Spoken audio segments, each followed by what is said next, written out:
So everybody, welcome. Take a deep breath in. Woo, and release. Take another one in as long as you can.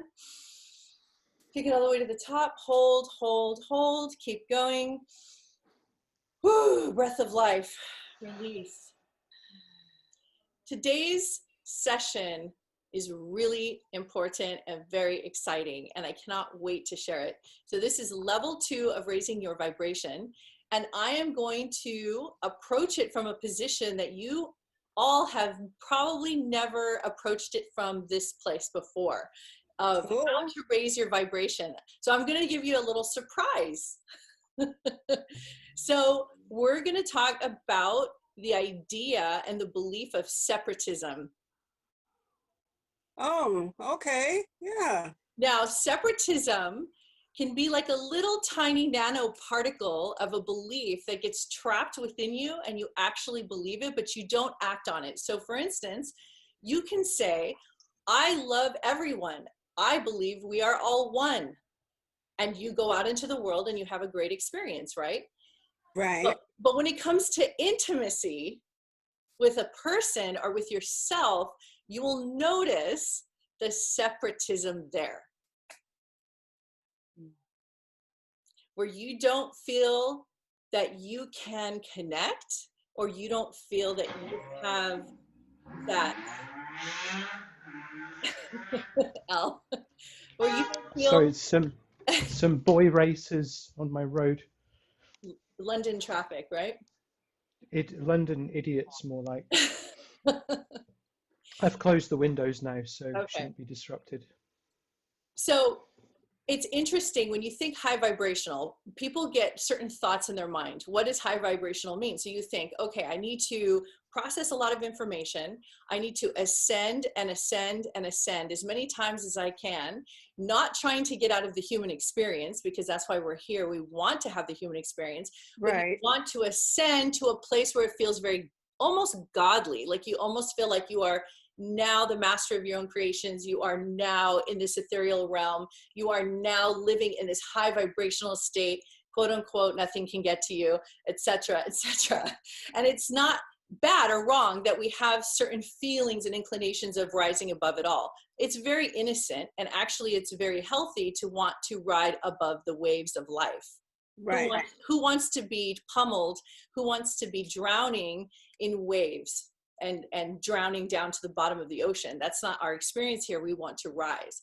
So as soon as you start saying to yourself, I would like to ascend, we have our own connotations and ideas of what that means, right? So some of it we feel is exterior stimulation. Some of it we feel that is something out here is going to come here and affect me here. Some people don't believe in that, and they believe I can affect myself and I can ascend into my own beliefs without any influence. Do you understand? Mm-hmm. These different forms of beliefs, right? Right. Yes. The mindset. Yeah. All the while, the intention is to feel more intimate with yourself. Because if you think about it, it doesn't matter how highly you ascend, you're always wanting to experience yourself in a particular way. Mm-hmm. Right? Okay. Right. So here is where there's a slippery slope. So we can make ourselves really wrong here.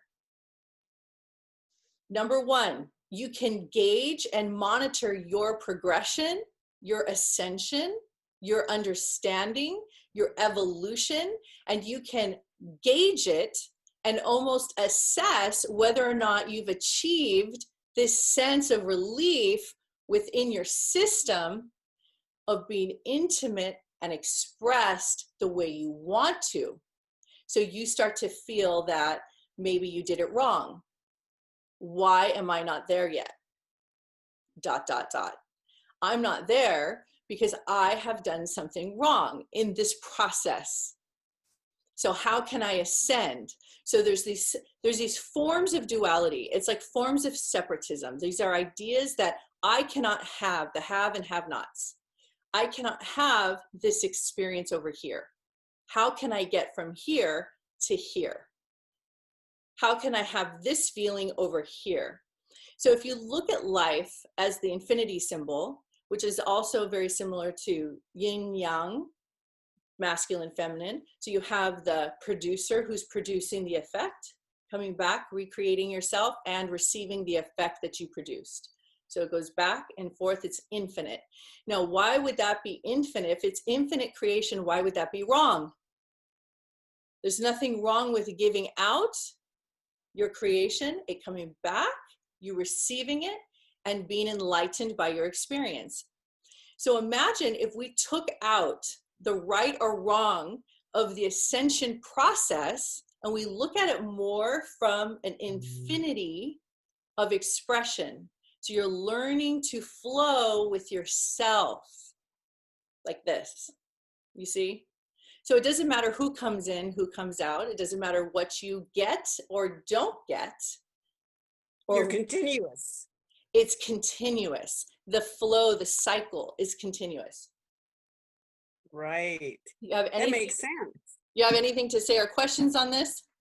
Because that makes sense. Makes sense. I've never thought about it that way. So we as natural beings, what we have, this human programming is that we believe in duality. So we believe that we don't have something and then we have to go get it. Right. So in this belief is where the tension lies. And in this belief, there's also, it's problematic because there's a point where you may not get the thing you want. So you leave yourself up for the idea that you could not be successful in your ascension if you are always looking for a particular outcome, and that outcome, you never seem to feel it. You never get it because they didn't do it right, or it wasn't given it to you properly, or the information wasn't clear, or you didn't understand your role in the situation. You didn't know who you were in it or who they were in it. And there's all these questions about receiving. How am I receiving conflict? Yeah. Right? How am I receiving? Right. So at the end of the day, what our goal is to feel. We want to feel expressed. We want to feel intimate with ourselves. We want to feel that highly ascended feeling, but so carefully we cannot put, but I'm different from you. I'm separate from you. Because you know what happens when people believe they're ascending? There's many people who start to believe they are better, different, or not connected to many, many people on the planet or the world. They start separating things out. I am not like you. I'm not like the Amazonian villagers. Yeah. I'm not that way. It's like you feel like you're above reproach. You're above the idea that you are it's like you are not fallible. You're not touchable. You can't be touched when you ascend to a certain frequency. There's a belief that people have about this. It's very, very hidden. Not too many people really think about this because when they're in the ascension process, you think everything is really grand and beautiful. But where does this ascension process go? Where does this vibration take you? You keep reaching higher and higher states of consciousness, right? So where are you going with it? This is the big conversation. You have to really look at yourself. What I actually think is happening in the ascension process is you're actually descending into yourself for a more clear view of what you're creating. So that's my truth. And inside of that, I see a lot of duality. In my personal life, I see a lot of duality. This and that. They and me. Me, myself, and I. Yeah, it's over here and I'm over here. I am not one with my experience. And it's an innocent thing. You don't necessarily openly subscribe to this. It's not that you want to feel this. It's just you start to feel it and you wonder why it's there. Why do I feel separate from? why do I have this feeling of separatism? What is that? What am I trying to understand about myself? Mm-hmm. Is it because you feel lesser than? Is it because you feel that you're not allowed to have? Is it because you don't believe in oneness at your core truth because you feel it's very isolating? Do you feel that you would be left alone? I've never felt that way though, but I probably did in my other lives. Yeah. If you go deep enough, you'll start to see that even in your ascension, even in you wanting to have the feeling of oneness in your being, there's times when you'll notice this tension. And this tension is very unsatisfactory. You don't feel good in it. That's why people who are ascending and they're having really great experiences as healers, and they're moving through time and space, and they're evolving, and life is moving, and you're getting everything you want, but there's this tension. Wow. There's a little tension, and the more you're sensitive to it, and the more you can breathe into it and spend time there, you'll see that you have ideas of separatism. Hi, Christy. Okay, so far, Al, what would you like to say about this? How do you feel about what I'm saying? I think it's a very interesting concept because I have, over the years, had experiences on both sides of the fence of the kind of observing folks who believe they are going further, going higher, but they seem to they form the infinity symbol apart from the head goes up their own bum, and that's the loop there. And then I've been more drawn to people when they're kind of going through this process that it's like the armor is coming off. Everything is if you were like a hard shell creature, everything that is the hard shell is being removed, and that to me is ascension. It's the inverted pyramid. If you the where you get to that high point, it's very wide, it's very broad. There's lots of space. There's lots of people. There's lots of ideas. It's very harmonious. It's not exclusive. It's not like me going, you can't see what's behind my cards. That none of that kind of thing. Let me ask you a question then. How do you feel, in your most honest, vulnerable truth, how do you feel about separatism as a possibility that you could have this belief and not even be super aware of it? It could be there just in your vibration. You can feel it. Do you see that in you anywhere? Can you find that? Definitely, 100%.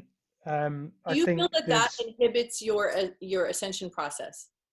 Yes, because we're essentially replaying the stories that we've either been told or observed. Absolutely. And unpicking that, we start to get to the real, like the base circuitry of who we are, and we're having to take out components and rewire stuff, and that can be terrifying. Or it can just, you can look at it and your brain shuts down, and you can see the door, but you don't know how to walk through it. That's so well said. I actually have experienced that. I have gotten to the pinnacle of where I felt, okay, this is it. This is the ascension I'm waiting for. I'm literally going to lift off the ground right now, and I may never come back. And there's a fear that I have that I will leave my humanness behind. And that's something I really didn't want to experience. I want to experience being human. That's why I'm here. So with humanity, I feel like there's so much duality. We're always comparing. We're always looking at both sides. We always want to know what the other is feeling or how I'm feeling. And there's always this yin yang experience. So to me, it feels very natural. Like, why would I want to give that up? That's being human, right? But what I noticed is hidden inside of that, deep into the core structures, there's little tiny stories of I'm not that. I need that. I want that, and I'm not that. And that's funny because that's what makes the world go round, is this concept of I need this. Therefore, if I go get that thing, then it comes back to me. I get relieved or feel that feeling I want. And therefore, I am now going to produce either this feeling or that feeling. Like it's like a reproduction of the self, right? So I feel like that's how the world is actually formulated. We all operate from there. So my question to myself was, what happens if I want to ascend past that experience and just be one with the entire thing? Then what happens? So you're one with all of it. What do you think, Jörn? No, it's interesting because it feels like a philosophical discussion, and there is so many angles, you know, from where I can come, and then questions come up. Like, for example, you know, the aspect that I have at the moment, listening to all of that, is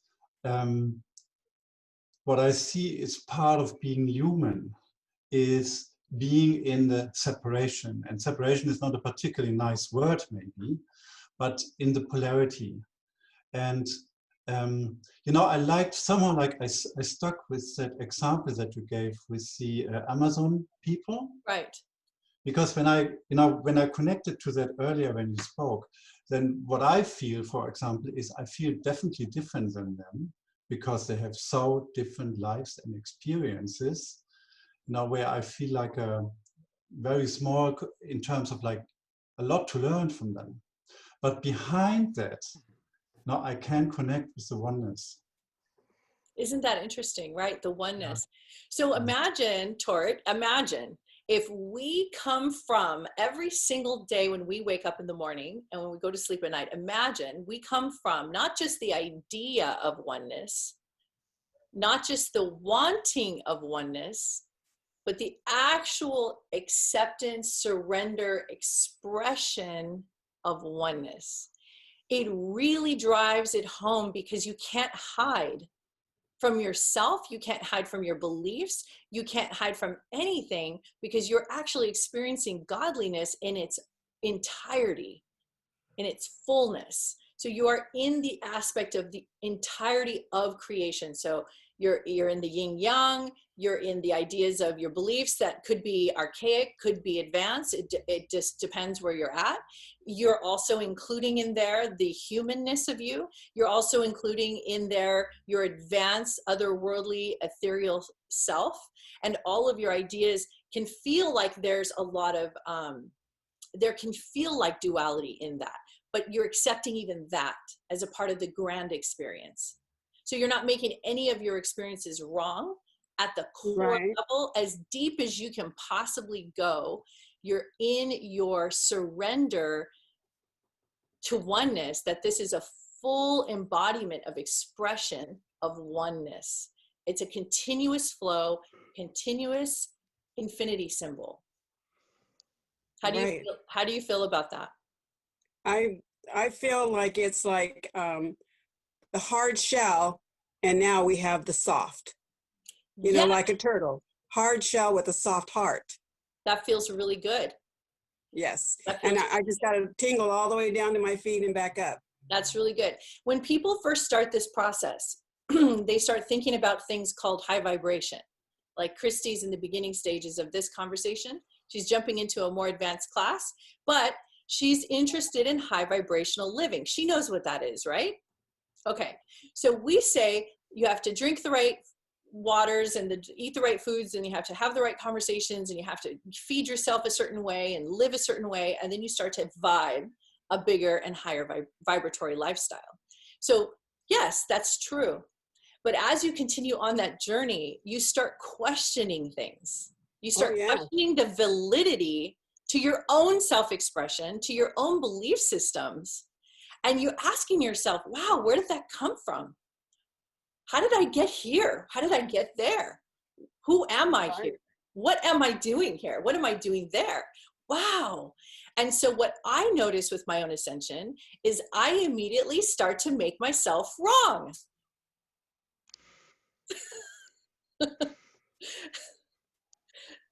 Wow. Any other people in this group that has that feeling?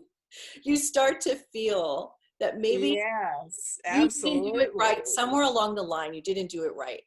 Because you're feeling this separatism of like, but I should be in oneness. So why am I feeling that I'm lacking or missing or anything that feels that you're not having what's essentially yours. Like you are, it's a form of lack.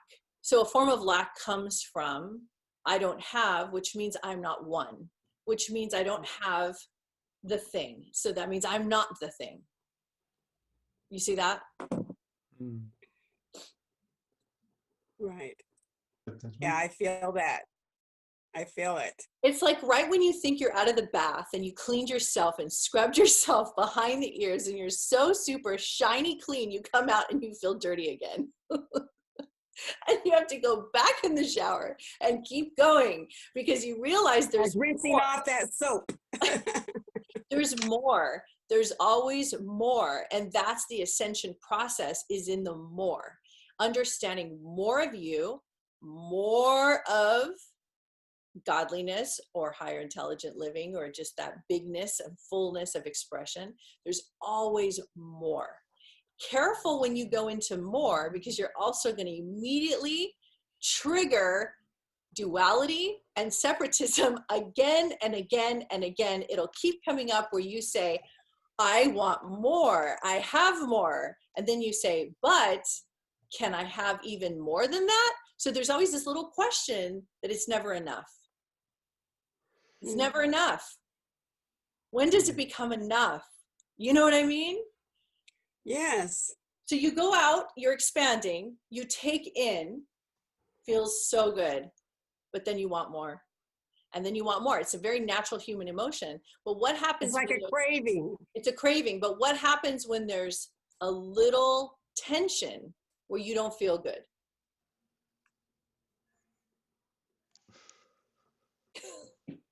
You have to go back and find that oneness again. Yearn, I know you want to say something. You know, it's so complex. I find it so complex because sometimes, you know, my answer is not always the same when I come to that point, because I then also question my motivation. Do I really want that, for example? That's one route. Another is that I notice, oh, I can't, you know, my example is sometimes I think I would like to have more money, not because I want more money, but I want to be able to travel more, for example.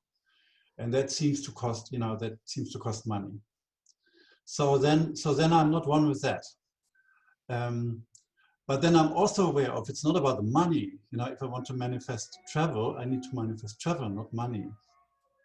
It's right. Can I jump yeah, in? Can I jump inside of that moment for a second? Yeah. Okay.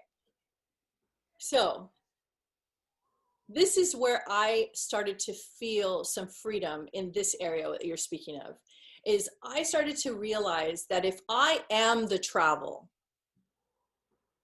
I am the experience that I want to have. Because ultimately, I'm the one interfacing anyway. I'm the one who's going to feel everything anyway. I'm eventually going to travel somewhere and feel the thing that I want to feel. And I'm also the one who wants to travel. So ultimately, you never get out of the idea that you are the one creating the feeling, right? So I want to travel and I need more money to travel. It could be a separatism conversation where I don't have something that is going to give me the feeling I want. So imagine if you said, but I am the expression of travel. Mm-hmm. That's who I am. I am the expression of travel. I am travel itself. I am the expression of what I feel when I travel, when I arrive to my destination, and even the idea of traveling to begin with is who I am. So you become the thing you want. And then money is just a secondary conversation, and it just comes because your vibration of the thing you want is so magnificent and so real and so beautiful and so alive that it becomes real. So I think, yeah, yes. You know, the way I see it is we are so under the like collective hypnosis of that we need money for anything. Our society is built like that. So whatever I want, you know, I want to become an artist, I need money. I want to travel, I need money. I want to be happy, I need money. It's crazy. Now, have you come to the conclusion that in this is a co-created reality that we have all agreed to, we have assigned this monetary system as a way to maneuver through our lives and also to communicate through our energy exchange? We have all agreed that this is going to be the form of communication in this current timeline. Not wrong, right or wrong, but just that this is an agreement. Can you see that as a possibility? Yes, absolutely. What about you? Yeah, I can, absolutely, I can see it. There is just something now that money suddenly became independent, as if money is like a kind of like God. You know, when you say it's an exchange, exchange medium, so completely, completely. It does seem like a God, and many of us believe that it's very off balance, and we definitely should not be experiencing, excuse me one second, my computer just unplugged. Yeah, we do feel that. And it's not the feeling we all want to have. We don't want to feel that money owns us, that money is the God that we bow to, right? So guess what? Right. We are very free and enterprising and advanced souls, so we don't have to subscribe to it that way. Yes. I just wanted to kind of add to this thought, because there does seem to be this, like this, with the separatism, this idea that to have ascended consciousness and be advanced, that somehow money is of a lower nature, whereas weirdly it's kind of gone the other way around for me. In that I've always kind of been like, oh, I'm an artist, there's romance and then all this bollocks. And the further I go, the more resource I realize that I want to have access to, to have the means of communication and mobility within that. And I don't have a problem with that. So a year ago. Yeah, if you don't make money, there you go. If you don't make money wrong, right? Then we're back to square one, that you are the thing that you would like to have. So in Jörn's case, it would be travel is the thing that I want. Money up until now might have been an evil bystander, that I have to subscribe to this idea that money controls my life. But if you make friends with the idea that money is a means to an end, it is something to help your vision come alive, so you can have the thing you want. All of a sudden, money becomes a catalyst, and it becomes a love affair, and it becomes God, and it becomes your arms and legs. It's your expression. So if somebody gave you right now, if somebody gave you $1 million, there's many things you would do with that, right? And you wouldn't be upset about it. You're not going to be mad about that. You will find many ways that you can access and utilize more creativity, more freedom, and you can do the things you want. So the faster you stop demonizing money and getting out of the separatism, the faster you can start accumulating, because it'll come to you. And this is, the law of attraction. Obviously, this conversation is very prevalent on this planet. There's a lot of people talking about this topic. I don't spend a lot of time talking about money in my teachings, because I feel like money gets handled when you handle the core. And it's like, I've helped a lot of people through alcoholism, because I had 13 years as an alcoholic through pain and suffering of losing my kids, and I didn't want to live. So that's the way I numbed myself, as I tried to fight for them in court like 15 times. So during that time, I had to drink just to stay alive. So I know all about the ins and outs of alcoholism. So there's been many times I've had alcoholics come to me and say, I have been an alcoholic for 15 years. I am never going to stop. Nobody has helped me so far. I can't go into any rehab centers because it doesn't work. Good luck, they tell me. And within 3 months, they're completely sober. Erica knows this because she's seen it, and I've done it many times with people. And what it is I don't even bother with the alcoholism. I don't even talk about it. It's not even a conversation. It's not even a topic. Why should I talk about the obvious? It's already there. We get it. It's not that. What I'm talking about is, why are you an alcoholic? Let's get to the bottom of this. Let's find out why you need to lean on a liquid in order to breathe. So once I go to the core and I start unlocking those conversations, that's when the freedom starts coming. And then all of a sudden, the burst. And then what do you have? Freedom from alcoholism. And then you just manage your body through the decompression and detoxification process. So with money, it's the same thing. So I never look at money as the thing to look at. I always look at it as it's the after effect. It's what happens after you say to yourself, I think money's a good idea. And here's why. And you have lots of reasons why money would be a good idea in your life. And you feel really good about that. So you're at peace. Now imagine if you do this in a relationship. Imagine if you do this with how you see yourself, your physical body or your mind, or how you see other people, or how to get along. So I know Christy, we've talked about a little bit about family dynamics, and this is going to be a public video. So I'm going to release this publicly. So I just want to let you know that. So whatever you say, and you're muted, by the way. So when you are in a family dynamic, you're going to see a lot of contrasting beliefs, right? People who are not aligned with how you believe. So what do you do with that? Do you know? You guys want to jump in? Anybody want to say, what do you do when you're in a family dynamic and you're feeling this contrasting separatism? Like what I'm feeling? Yep. I'm kind of going through that a lot now because, but it's like this. I can't really be around a lot of them too much because when we do, some of them have different beliefs. Some of them don't like certain things or kinds of people, and I'm not like that. So I kind of sometimes have to watch when I go around because then I catch myself, talking more about love and about like how you're telling us all the time. So it's really hard to be like that. Right.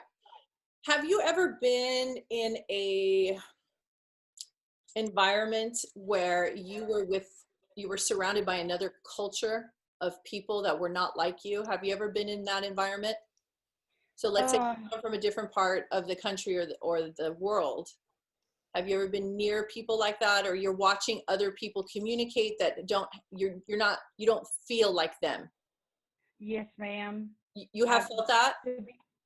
Yes, ma'am. And to be honest, I feel like that every day around here. Okay, like, so here's where I'm going with it. So now imagine, so let's say you go to Disneyland and you get along with this group of people you met, and they're from, and you pick any country and it's very different from you, right? So just imagine. But you like them, right? And you share a table and have lunch and you get to know them and you're laughing and talking. Now imagine they start doing things that are very odd, strange behavior, something you don't exactly agree with. Maybe the way they're eating their food, maybe the way they're communicating with each other. You get a little uncomfortable. You don't really know exactly what to do. And it's very different from you, right? Yes, ma'am. So in that moment, because you just met them, I guarantee that you would be very interested, curious, peaceful, kind of maybe a little surprised, but you would just be very relaxed because you understand that that's their culture. So far, so good? Yes, that is the easiest, fastest way to understand how to deal with family members that do not speak your language. You immediately go into, they're just in a different place, different culture, it's a different mindset.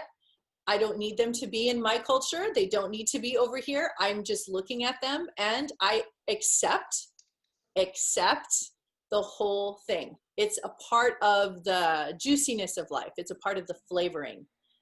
So there's no threat. So you take the threat out. So any kind of threatening feelings you might have, Christy, that they are going to take your freedom from you, take your self-expression from you, stop you from being who you are. Short of them tying you up to a chair and sticking you in a closet, you are actually extremely free.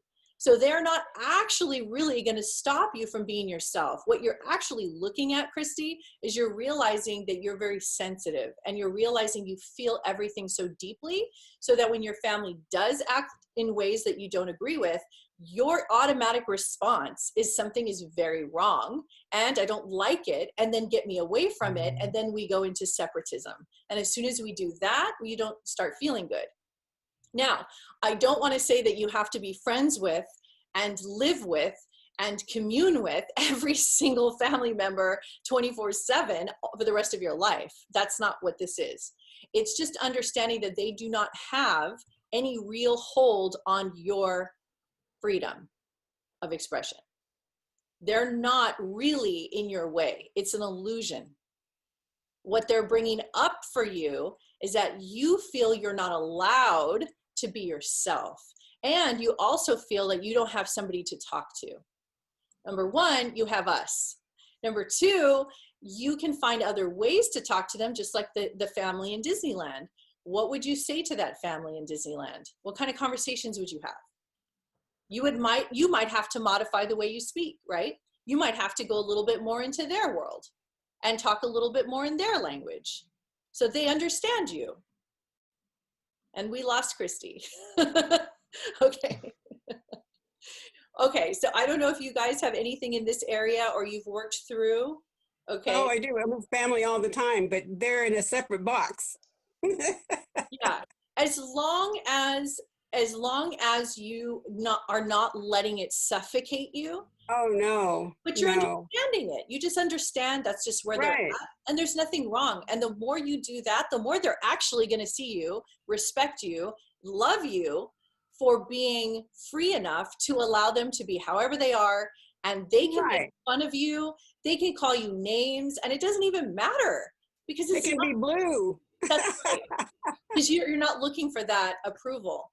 So right. in this level 2 little group, and I have only an hour, so I go in strong and hard and I try to cover some deep areas. What I'm doing is I'm going deeper, and I'm going into the belief systems that we have, that we're not allowed to feel one with life, one with Right. ourselves, one with other people, one in intimacy. We're not allowed because something is blocking. And so this Right. constant conversation of like, so do I believe in oneness or not? And what does that look like? Right. What does that look like? And the conversation of oneness, I think, is going to be the college course that all of us are going to be taking for a very long time. Oh, absolutely. It's not Yeah, a fast, it doesn't happen overnight. right. It's not a fast course. No. No. It's a work in progress. Absolutely. Absolutely. Because right when you think you get to the center of oneness and understand it, you'll have a surprise pop up that you feel separate from the thing. Right. What do you think, Jörn?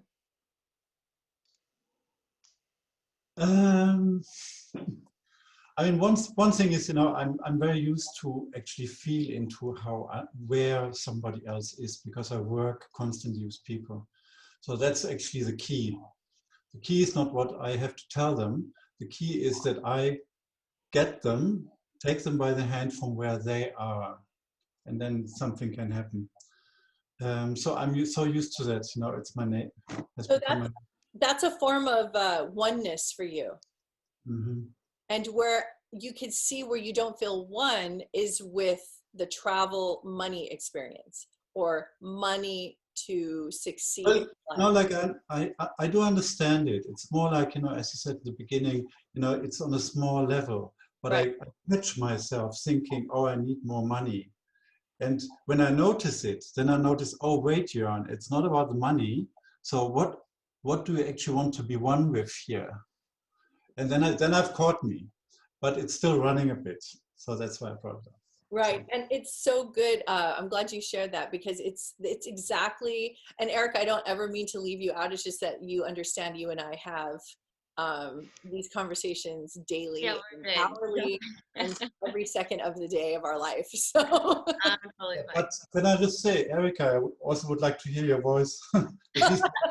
She's actually, what she's doing is she's co-hosting and moderating for me. So she's actually not a part of the class, but she can contribute, obviously, if you want to. Sure. I do. I think this will be helpful for Christy, because I went through, I was the only one in my family, like in my entire family at all, interested in spiritual work, like, or transformational work in this way, in this conversation.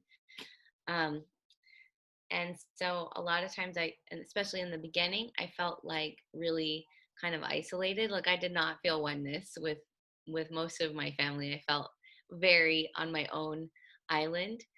And what I had to work through was I would get so excited about what I was learning, and I'd want to bring it to them right away and tell them all about, like, this is what I learned. We're all one, and we're aliens, and we've had past lives. And like, I wanted to just tell them everything and be like, you look at all your beliefs. They're all totally wrong. Like, that's where I would like come from. And you know, it would often, I would be seen as like almost aggressive or actually aggressive.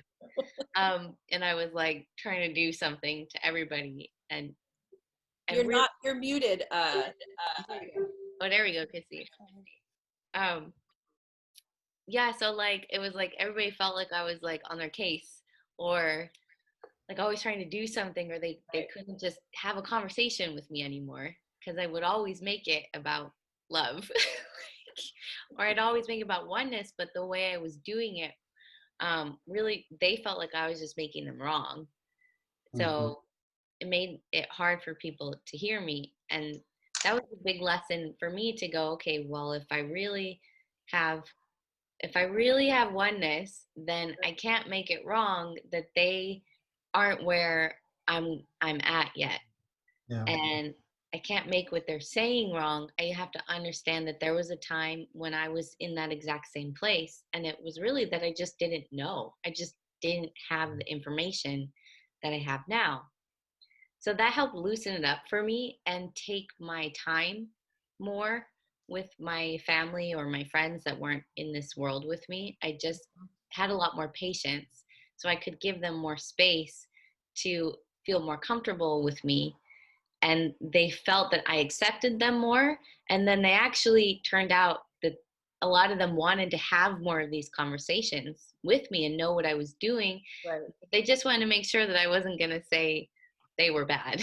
Like, or Erica, did you notice in this process that you felt you got to a point where you stopped making it about them, whether or not they see you? Yes.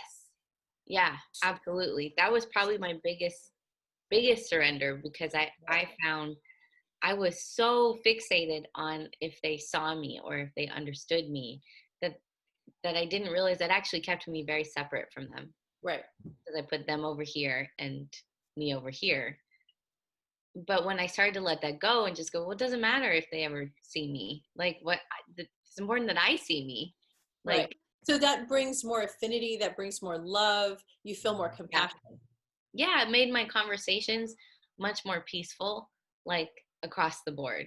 And everybody felt close, that people actually felt much closer to me when I stopped caring. And they stopped thinking that you're making them wrong. That's the most important part. That was the biggest part. Like, you could ask probably 90% of my family a couple years ago, and they would have been like, so how's Erica doing? They'd be like, well, I don't know. We think she might hate us. Like, right. Yeah, we're apparently doing every single thing apparently wrong. We're just totally incorrect about everything. And, you know, that was, Christy, it's all in stages too, because how Erica got to this point, it's definitely stages. So you're in stage 1, which is, oh no, I'm totally different than my family. What do I do? Right? Oh, she's froze. I was left on the doorstep. So it's just be on their doorstep. it's just stages. It's family.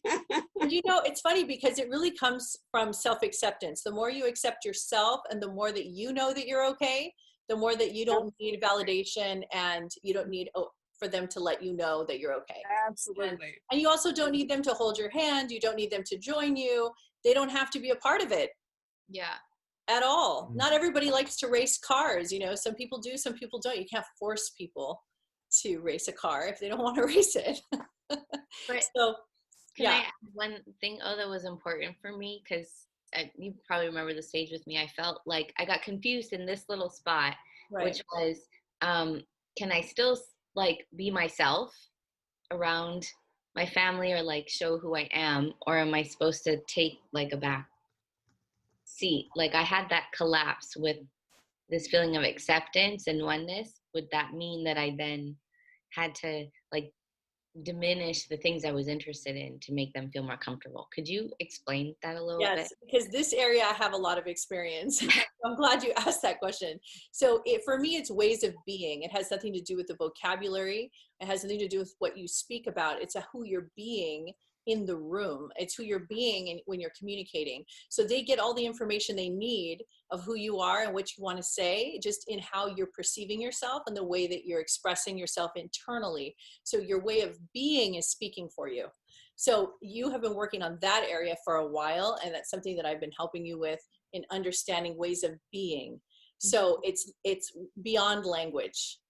Right. So you can walk in a room and somebody goes, "Oh yeah, you can't push urine around." Right? He's not going to take it. What do you want? So that's a good thing, is you bring forth your truth through your way of being. And what I had to work on in this area is my way of being was so pronounced and so defined and so clean cut and clear to me.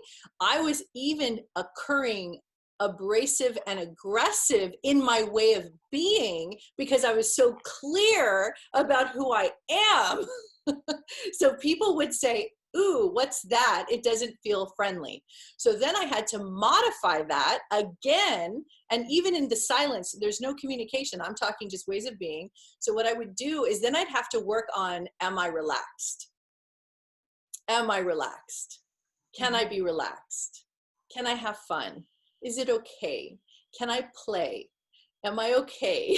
So then I kept modifying my ways of being until I got to the point where I was easy to be around. People did understand where I'm coming from. They can read it on me, but I wasn't holding any separatism from that other person. So they didn't feel that I'm trying to do something to them, or I'm afraid that they're going to encroach into my world. I actually was just more like an ambassador. So imagine you're traveling from planet to planet. So you come in and you say, "Hello, I'm from," and you shake hands or you nod your head, and then everybody knows where you're from and they can see, but you're very friendly and you're very amicable and you're playful, but everyone knows where you're from. So it's ways of being that you're in your truth at that level. So I feel like that's something that you're learning about, because there's a part of you, E, that I know, because I know you, is that you tend to be very excited in this area. So you get sometimes very larger than life, and then yeah, like she gets very like boom, like this, like really big. And then what happens is people say, "Ooh, what's going on over there? Why is she doing that?" Right. What is she trying to say? And she's like, "I'm not saying anything. I'm being really good right now. Can you tell?" And they're like, "No, you're not being really good right now. I could tell you want to do something to me." She gets very excited. Yeah. And it's very excited and very passionate, and she wants to share her truth so quickly. So this is why I've been guiding her in this area, because it's taken me years to understand how to be with people and still connect to who I am, and not compromise the friendship, and not compromise, like, I'm not going to hurt you, you're not going to hurt me, we're going to be friends, and I'm peaceful and relaxed. And people will say, "But Oriah, you look so intense. You look like you're ready to fight someone. This is impossible. You cannot be friendly." But then when they see me speaking to them and they see me talking to them, they say, "Oh, wait, she's okay." She's actually not scary. It's like my kid saying, "You don't want to get her mad because you don't want to see her mad." Right. You know, all of us here, if you think about it, if you look at all of us here, we all have peace as the front and center conversation. Oh yeah, absolutely. But take it a couple layers in, we don't take anything. And that's because we know who we are and we understand the journey.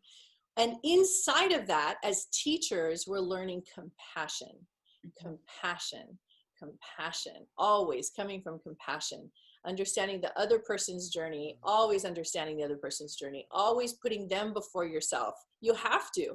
Yes. I just wanted to say, like, thank you, because I have this thing with compassion and the things with the family. I'm kind of like the black sheep that got put in the catapult, and which was something that, like, we're talking compassion and relationship with our immediate family, and then looking at them as people that you just kind of want to go hold them like babies and nurse them and shower them with all the flipping love that you can. Like, I didn't used to be able to do that, but I can now. And you know what's very that's interesting about that, Al, is they're going to see you as, oh, look at Al. He's back to his original self when he was a kid, so full of love. And he's just the same Al we've always known. It's like, you've never changed, Al. You're still so precious and so loving like you were when you were a boy. And you're like, okay, I had to go around the whole planet and live in hell before I could come back and say hello to you guys. that's it. That's beautiful. It's beautiful. You know? It's beautiful. And you can let them participate with you. They can actually play with you now because you're not at risk. There's nothing that is going to take anything from you. Nothing is going to thwart your activities. You are completely aligned with what's happening in yourself and what's happening outside of you. So you feel really relaxed. So when someone's with you, you take it all in. It's a buffet of many different flavors and colors, and you accept where everybody is at. It's a beautiful way to live because you get to have a bigger self-expression. You get to have more of life. There's no separatism. There's no judgment. You're not making anything wrong. And you just accept the information as it's coming, and you can process it however you want to process it. And you don't even have to process it if you don't want to. Exactly. Let's say you leave a room, you saw everything that just happened. You may or may not need any information from that. Maybe it's not something that's interesting to you. Maybe you don't need to think about it more than 4 seconds after you leave the room. Right. You're at peace. Do you ever have the thing where you're kind of like, this is all grand and this is very secret agent stuff, which is cool and I love, but do you ever have the thing where you're in a social situation and you're just trying to play it cool, and then you realize the whole goddamn room's gone silent and you're the only one talking? Yeah, it happens more times than I would like to admit. And I've been very sensitive to catching that, because what that actually means is you're unaware of what's happening in the room. So what I've learned is I can be 007, and I love playing 007 games, but I also have to be the teacher, and I also have to be the friend, and I also have to be available for if anybody needs information or if they want to communicate. So I have to be very sensitive and very light on my feet so I can feel the vibration of what's happening in the room with everyone. And so, like, Jörn gave me an example. He gave me a little coaching, which I really appreciated, on some of my previous Zoom calls. He told me that even though teaching is what I'm doing here, to give people more opportunity to speak and have their input. And I really appreciated him telling me that, because this is new for me. And so I got very excited. And the first thing I want to do is just go on and on, which is what I want to do anyway. But I also want the feedback. So he caught me in this moment of more sensitive here so that I can be more still and take in. Christy, you're muted. Go ahead. Wait. Okay, there you go. Go ahead. I'm sorry. Remember earlier how I had told you that I had wanted to talk to you about something that had happened? It would really be perfect actually for me to talk to y'all, because y'all have become like my family and my favorite people. We are your family. Y'all are like my favorite people, I swear. This won't take but a few minutes, but my husband plays pool all the time. So I went with him Saturday night. yes at the bar, but like, you know, acting a lot more, I guess you could say, proper and better than what I used to be a long time ago. And we did have some drinks and stuff. And well, a guy showed up over there, and anybody that knows me knows I never say a word. I talk to everybody. I love everybody. I don't like drama. I'm not a fighter, nothing like that. And we were all outside about to leave, and there's this guy was there outside, and he's a good friend of mine from a while back. He's a very, very chunky, heavy set guy, and he's been going through a lot of things, and he was minding his own business. And this other little guy comes right there and just started saying ugly cuss words to him and calling him a fat, all kind of ugly cuss words and stuff. And look, Oh, I don't know what happened to me, but I just blew up. I turned red in the face, and my lips just started jittering, and they looked at me because they know I never say nothing, and they were like, oh my God, what happened to Christy? What's going on? And I was like, I don't know, just I bursted, and I never do that. And then I started hearing Miss Oriah in my head, like the other night when you went live, how you just, you know, started saying stuff. Look, I told yeah. this dude, I put this dude in his place as nice as I could, and yes, I did say some cuss words. I even, and it was full of people, and I said, "That's what's wrong with you humans." And my husband goes, "Baby, you watch what you said." I said, "No, I'm not going to be quiet no more. I'm going to do what Miss Oriah said. You know what's wrong with you humans?" And look, I told him, I said, you know, y'all need love. Y'all don't understand. And, you know, the guy was crying. And I just, Oh, I'm so proud of you. it took a while for me to calm down, because I am a Pisces, so I always hold my feelings in. But when I do, you know, I kind of burst, I guess. And I didn't know how to tell y'all, because I was always told that an empath is not supposed to do that. They told me that we're not supposed to say cuss words. We're supposed to be loving and keep the peace. I was keeping the peace, but I don't believe in hurting someone's feelings. You don't tell somebody they're fat and all kind of ugly words. Right. Okay? You did well. You know, I'm sure Gandhi cursed a couple times, you know. Oh, absolutely. You know. Yeah, you know, it's where you're coming from, Christy. That's all that matters, you know. That's just really all that matters, is where you're coming from. It was from your heart. This is great. Oh, like a 45-minute tell-off. It was like really awesome. bad.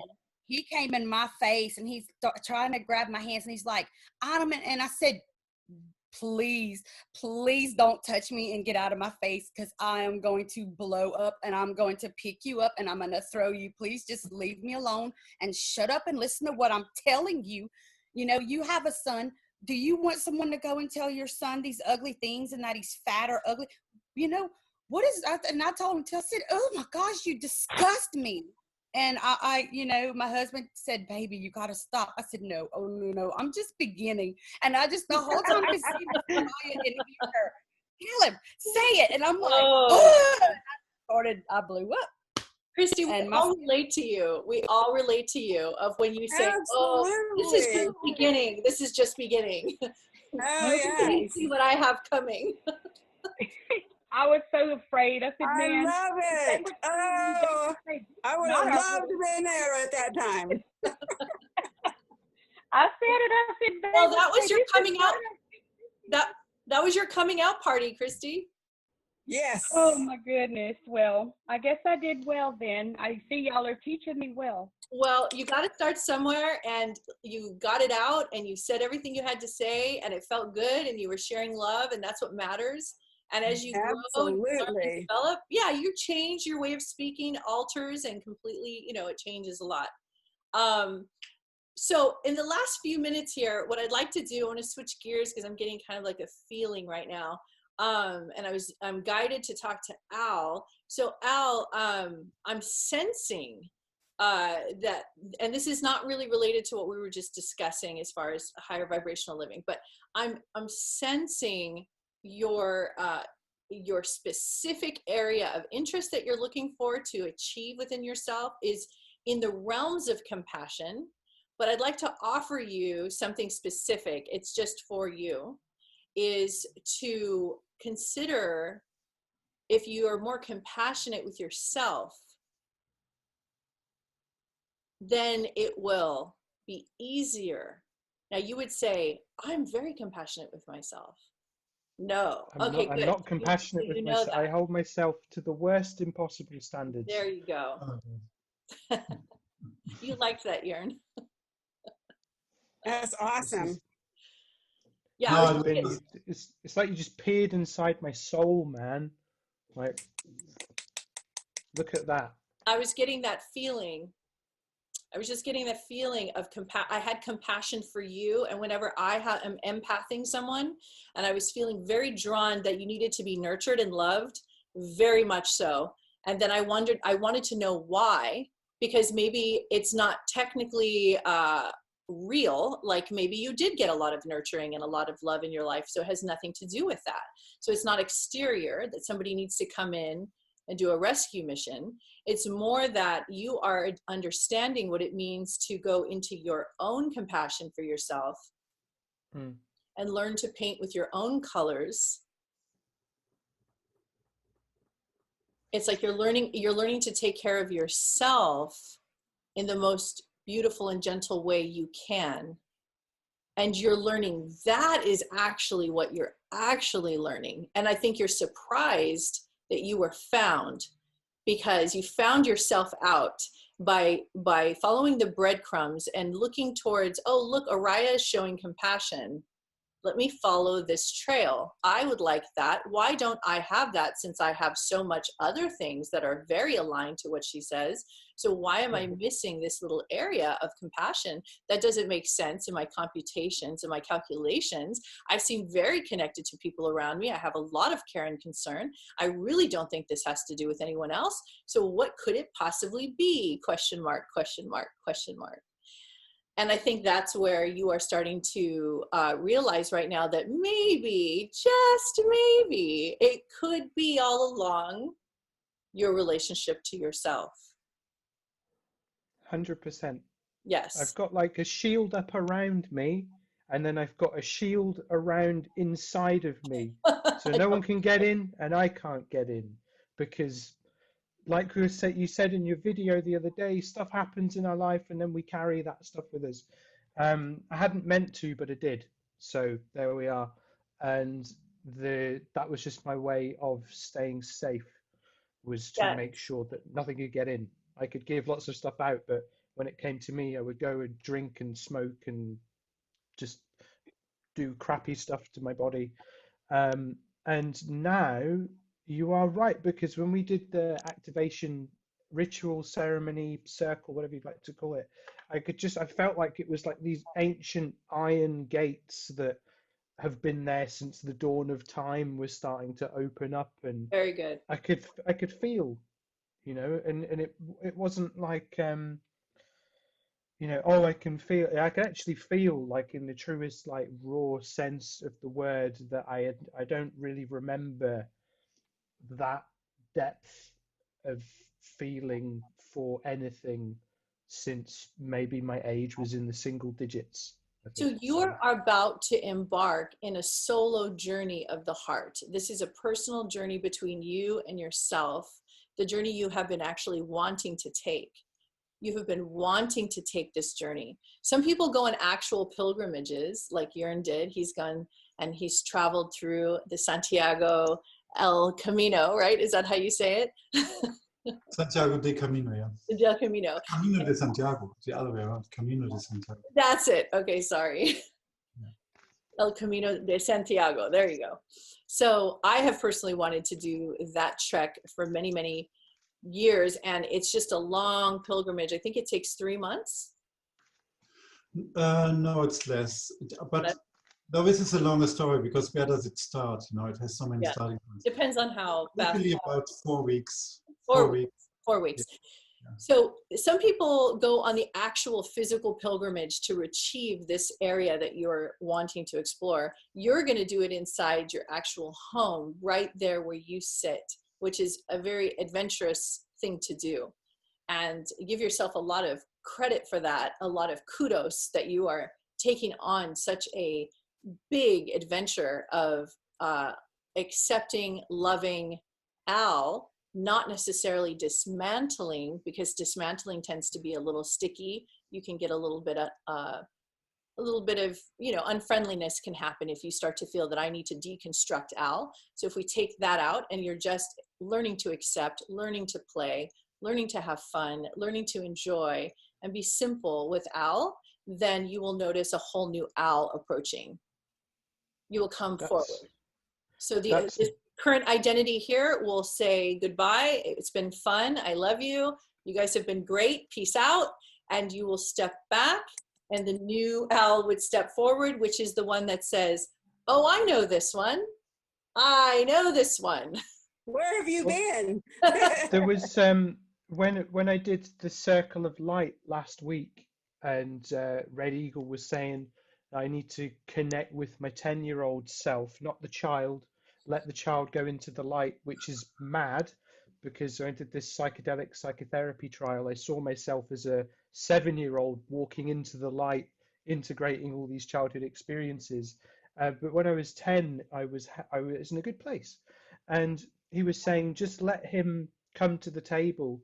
And I found some pictures of my 10-year-old self. I've got them on my desktop, and I kind of look at them and go, well, what do you want to do today? So I've just been letting him know that he's welcome and he's got a place. And I've just been letting him really direct every day for the past 7 days, and probably this, I'm still sick, so probably this week as well. And then with a view to kind of start to, what's that going to look like, you know? Well, let me jump in right there. What that's going to look like is you start to create from the outside in first. So you're creating your environment, and you create an environment that your little boy wants to come out and play. So you make it fun for him. So you have to give him all his toys, all the favorite foods, all the favorite feelings. It's a very sensual experience because you're learning how to activate all your senses from your child. So you get to have all of the things that you thought you quote unquote don't have anymore or missed out on, or it's over. You get to rekindle that and actually go back into your child so you can have it all. Because this version of you, Al, is advanced, wise, technical, understands environment and processes. So imagine the child comes into a safe environment where Al is at the helm. He's created an environment that's safe and secure and full of love. So he's in good hands. So you let him know he's in good hands, and you tell him he's in good hands, and you open the door and let him know that there's a lot of fun to be had here. And so when he's convinced, he will come out. I mean, that sounds amazing, and like it has been a lot of fun so far, and it will continue to be a lot of fun. And maybe I should get like a Pizza Hut tonight or something. That's right. Good for you. So Tort, how do you feel about everything so far? I love it. That's great. And Jorn, any last words? I just felt reminded by your conversation with Al about that. I noticed when I work with people, in the end, it's about them learning to love themselves more. Mm-hmm. And so here's the bridge. I also realized if I don't love myself and I try to teach others to love themselves, that doesn't work. No. Right. I have to love myself to teach others to love themselves. Yes. And I'd like to add to that in the process of teaching people how to love yourself, you in turn will recreate and learn to teach yourself to love. While you're helping others, you teach yourself. So some of the best ways to implement a new technology is to teach the technology to someone else. And that technology will be then again reabsorbed by yourself in a new and profound way. So you feel more connected to the thing that you're teaching. So you don't have to stop teaching in order to learn to love yourself. Actually continue teaching. And in that process, you will learn to ride your bike while you're on it. So that is definitely how I feel about that. Erica, you have any last words? I'm doing good, Jorn, right? Everybody gets very well. That is good. I just agree. Those are my last words. And hi, Max. Hi, Christy and Max. Christy, I'm so glad you were able to be here with us today, and I'm so glad you're embarking in this journey. And I just want to let you know, just whether this matters or not to anybody here, but anytime you're in these conversations that you're having now, always know the reason why you're in these conversations is because you're here for a greater purpose. And you're here because you have a very advanced mission, like you're here for a reason, for you to express yourself for a reason. So you're valuable. So the reason is usually that you're here to heal and touch other people's lives. So I never talk to anybody who's just interested in the game, the fun of the game, just the game of life in and of itself, by itself. It's very rare that those people find me because I'm too intense for those people. But I will tell you that the people who do get what I'm saying and want more are people who want to give away what they have. They want to give away their beauty, their light, their love. They want to share with the world who they are. And so that's why this particular communication is about articulation, clarity, and bringing to the surface the thing that you are so everyone can see it here in the 3D reality. And that's what it's all about for a healer. Yeah. On that note, I love you guys. Namaste. Namaste. Thank you. Thank you Bye-bye. for everything. Bye. Bye, everyone. Go love and y'all. be well with the world. Bye-bye. Bye-bye.